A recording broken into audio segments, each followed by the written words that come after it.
Good morning বন্ধুরা, তুমি সবাই কেমন আছো? আই হোপ তোমরা সবাই ভালো আছো। আর এই দেখো সকাল সকাল একদম ঝাঁটা নিতে রেডি হয়ে গেছে। কি বলো তো, এইখানটায় মানে কি বলে খুব নোংরা হয়, মানে নোংরা পরে, কিন্তু এটা রেগুলার পরিষ্কার করা হয় না, মানে ক্লিন করতে পারি না এখানে।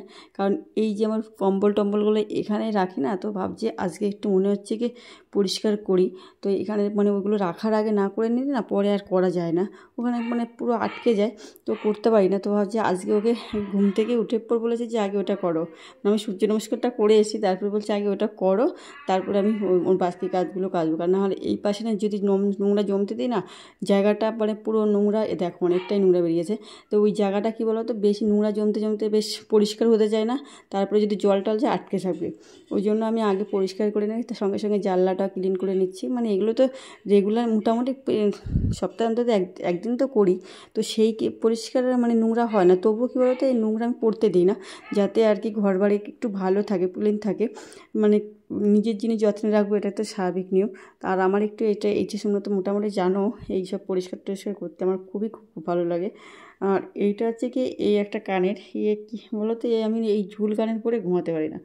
তা ঘুম থেকে উঠে গিয়ে ঘুমানোর সময় খুলে রাখি, আবার যখন আর কি হাতটায় হট করে ব্যথা হয়েছে, মনে হয় ঘুমানোতে কোনো সমস্যা হয়েছে।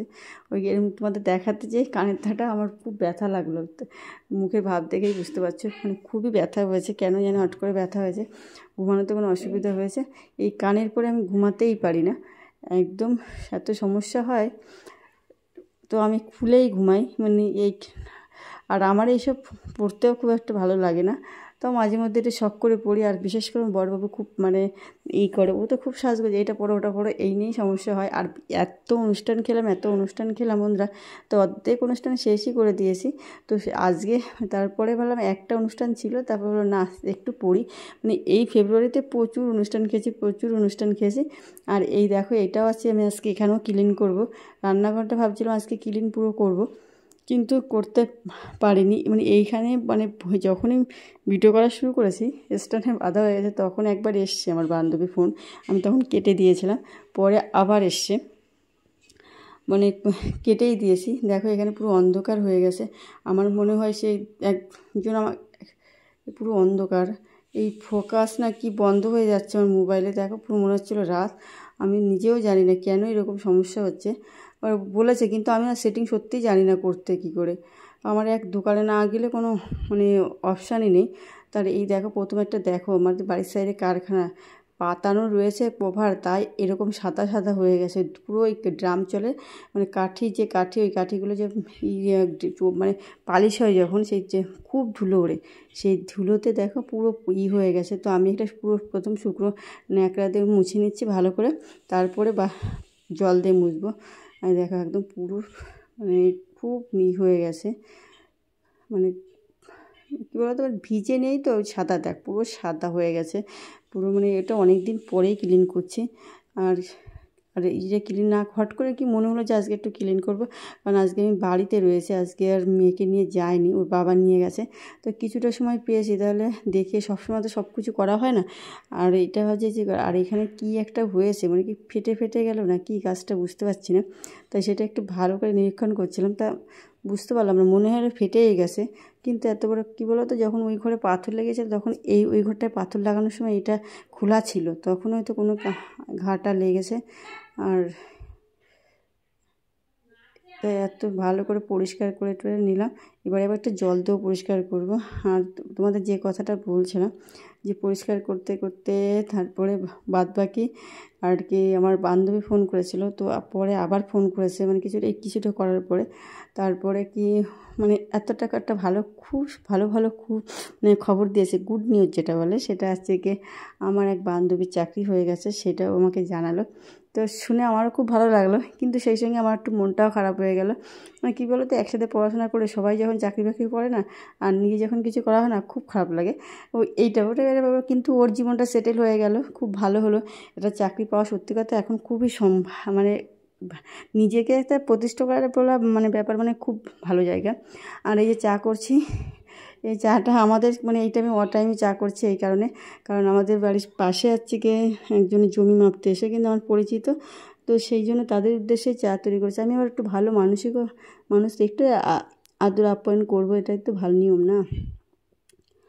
তার জন্য একটু চাটা করে দিচ্ছি ওদের জন্য। মানে এটাও আমার এলাকায় বাড়ি, মানে আমার বাপের বাড়ির এলাকায় বাড়ি, তো চিনতাম না।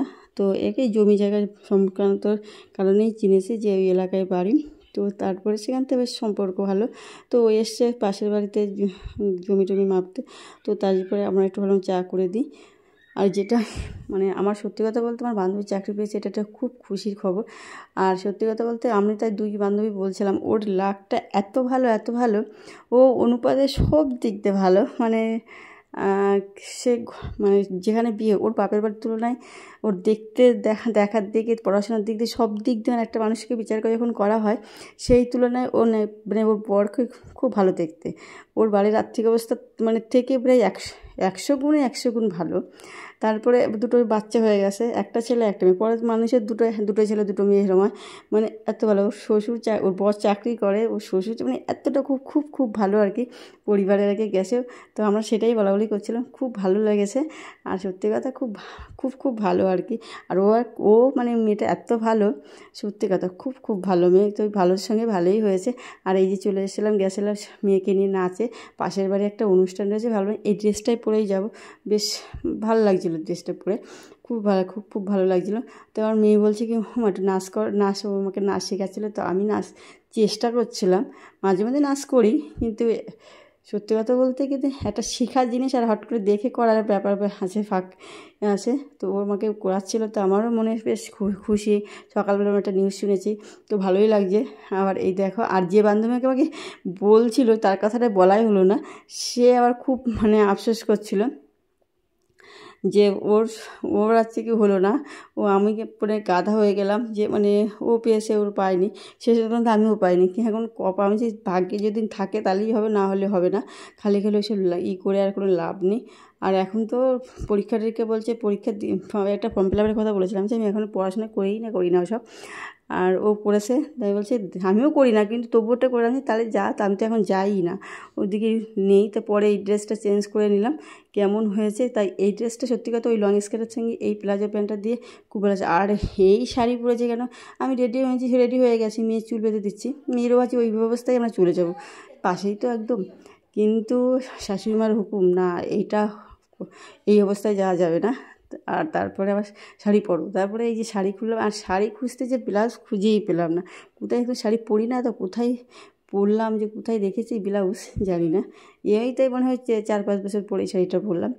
শাড়ি একদমই পরি না, কিন্তু কী বলো তো বন্ধুরা, এই সপ্তাহের মধ্যে এত ঘন শাড়ি পরেছি, মানে রেকর্ড করেছি সারা বছরের শাড়ি। আমি সারা বছরে হয়তো 10-12 দিন শাড়ি পরি, আবার রেকর্ড করেছি এই 1 মাসের মধ্যে 10-12 দিন শাড়ি পরে ফেলেছি।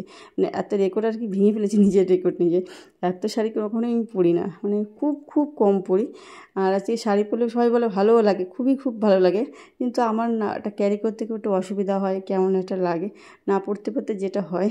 আর দেখো ক্যামেরা সত্যিই আমার কী করে কী করবো বুঝতে পারছি না, কেমন কালো ছবি আসছে। আর এই যে চলে এসেছি এই যে 3 তলার উপরে, কালী পুজো হচ্ছে। তো সে জায়গায় যে মায়ের হুকুম, আর শাশুড়ি মায়ের হুকুম টুকুম পালন করে ওনারা চলে গেছে। আর আমি এখানে এসে একটু ভিডিওটা করছি, মানে এতটা কষ্ট হয়ে গেছে। 3 তলার সিঁড়ি, তারপরে একদম ছোটো সিঁড়ি, মানে খাড়া সিঁড়ি, উঠতে আমার খুব কষ্ট হয়। তারপরে শাড়ি পরে না খুব একটা অসুবিধা হচ্ছিলো। এই দেখো এখানে মানে ভোগ টোগ রান্না হচ্ছে। আর ভাবছিলাম বড়বাবু আসবে, তো ও আর ওর বন্ধুদের সাথে দেখা হয়ে গেছে, তারপর ওখানে রয়ে গেছে আর আসেনি। আর আমি এখানে একটু ভিডিওটা করে নিলাম। এদিকে মা ডাকাডাকি শুরু করেছে, আর আমি এক্ষুনি মানে যাবো। তো আবার এখানে একজন পরিচিতের সাথে দেখা হলো, তো বলছে ভিডিও করছো, জি হ্যাঁ। তো তার সাথে একটু কথা বলতেই ভিডিও করে নিলাম। এবার নিচে যাওয়ার পালা, মানে কষ্ট হয়ে গেছে, আর একটু রেস্ট নিয়েই আর সত্যি কথা বলতে এখানে আমার জীবনে এত ভালো কালী পুজোতে আমি কখনো আসিনি।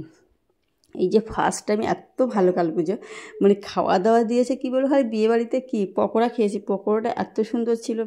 আর হচ্ছে গিয়ে ছিল কফি ছিল, খাইনি, পকোড়াই খাওয়ার জন্য বসে। আর আমি তো যেখানে যাই ফার্স্ট খেতে বসে যাই, পরেই মারামারি হুড়োহুড়ির মধ্যে আমি যাই না, প্রথমেই বসে খেয়ে নিই, শান্তিতে খাই।